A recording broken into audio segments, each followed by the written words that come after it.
In Movies and Money today, our film critic Erik Childress is on location. Hello, Erik. Hi, Angie. So I'm standing in front of the Classic Cinemas Elk Grove Theater in Elk Grove Village, where I'll be appearing next Wednesday, October 11th, to host a 35th anniversary screening of John Carpenter's The Thing. So people come out and join me. Sounds like a good time. Here's our first film, Blade Runner 2049. We have made clear our position. The prohibition of replicant technology is not subject to debate.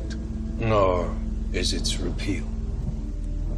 Yet we are debating. Now, believe it or not, a film that opened on the very same day as The Thing back on June 25th, 1982, was Ridley Scott's Blade Runner. Both films were box office disappointments in what was the summer of E.T., basically, but each have gone on to be considered classics. Blade Runner is now recognized by fans and critics as one of the best and most influential science fiction films ever made, and now, 35 years later, we have a sequel. Now, fans had every reason to be nervous that this might be just another trip down nostalgia lane in search of a buck, but I'm very pleased to announce that the new film is very, very good. Visually, it delivers the kind of spectacle that demands to be seen on the big screen. Roger Deakins' cinematography will hopefully finally get him the Oscar that has eluded him all these years. It's a rich story that expands ideas from the original film. Ryan Gosling is great once again. Though all the praise from critics might help factor it into awards season, this is still a $185 million production, and Warner Brothers is counting on its legions of fans to show up this weekend.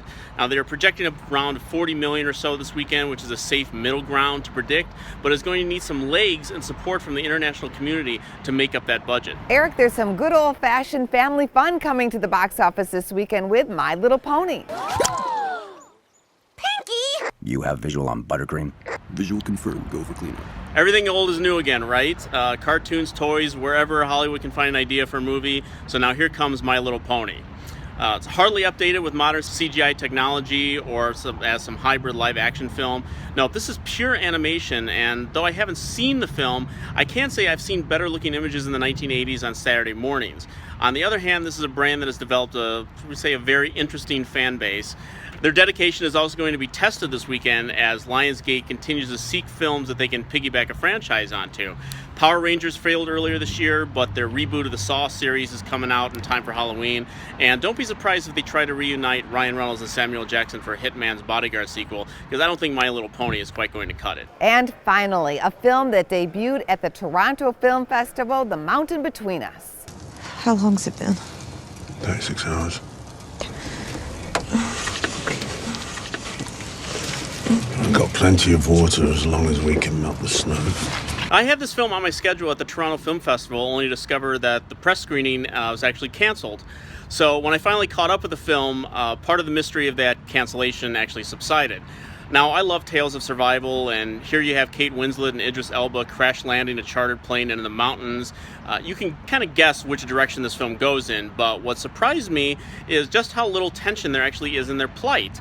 Most problems, aside from the extensive walking through the snow and cold, are solved pretty easily. Even a dog manages to survive the plane crash, and we have a more vested interest in it making it out than the human characters. Fox seems to have practically given up on this movie already, and I expect it's going to have a very lackluster run at the box office. Erik, thank you as always. We'll see you next week.